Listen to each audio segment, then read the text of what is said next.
I'm here at the Global Online Marketplaces Summit in Miami with Martha del Torre. Thank you very much for coming and joining me today. Thank you for having me. Oh, thank you. Now, what does El Clasificado do?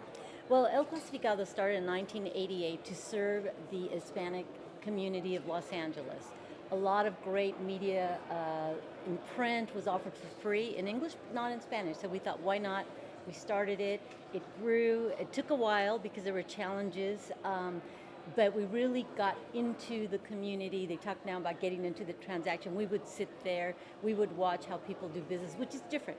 And then when Craigslist started, we didn't worry initially because it seemed like they weren't on desktop, but they leaped forward on mobile. So now we have the largest Hispanic marketplace serving that still underserved community in the U.S. We're mostly in Los Angeles, we're mostly in California, and we can't wait to be able to do what we've done there everywhere else in the U.S. It's a great opportunity. It's just, LA is so big, it keeps us busy. I can understand that. Now, one of the key challenges, I would like to understand more about the key challenges that your business face in growing, especially in this online classifieds world. What are the things that are keeping you up at night?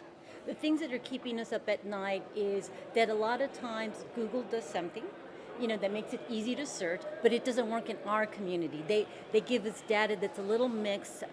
For instance, all our data says the majority of people are searching through Google English. We know that's not correct.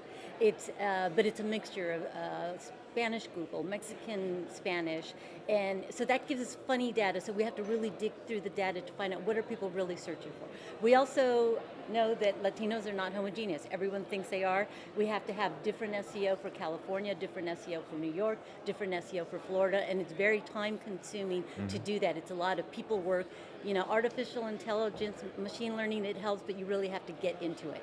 Right. Especially with a lot of misspellings of words. I can understand that. So at its core, El Clasificado is about taking advertisers to the Latino market within the United States. Yes. Primarily in Los Angeles, and you want to expand into other markets, and then from the data you shared yesterday, clearly Florida is a good market, New York is another good market to go after. How do you think about expansion? How are you going to move into these new markets?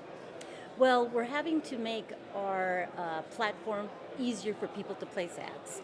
And that is, we have to work more for the power users. We don't have a lot of individuals selling like private party. That's never seemed to work. Even in the print, we would offer those ads for free when the penny saver was charging $65.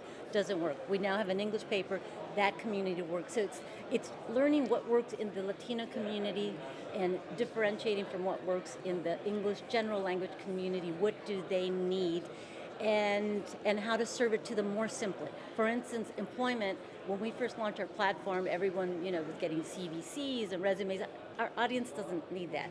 Our employers don't need that. They just want to know, do you have a green card? Do you have a driver's license? Do you have a certificate to work in a restaurant? It's more simple. It's about simple needs for people who still speak only Spanish. Right. So what I like about what you're doing is you've said, I'm going after a niche. The niche being the Latino market. It's a large niche, but it's still a niche. That niche has different requirements. I mean, the concepts of green cards and certificates to work and maybe dual language or single language, depending on the business. Like driver's license. Driver's license and so on, is fascinating. Now, how do you handle the issues of the undocumented Latino market? Because they must be part of your customer base, right? They are the biggest part of our customer base, and to be honest, we didn't realize that when we started. Yep. And then, because it was easier for them to get jobs and get driver's license, and then all of a sudden the rules started getting stricter, and that's when we realized what our market was. So we continually try to reach that market. One, we try to educate them on how to get business license. We try to educate them on how to use services that are free, how to educate themselves. We offer a lot of workshops in the community, partnering with nonprofits through chambers, and we do it in Spanish. Our goal is to try to help that community empower themselves. Fantastic. I like what you're doing. Good luck with growing the business, and thank you for coming to the conference. Thank you so much. much. Great to see you. Thank you.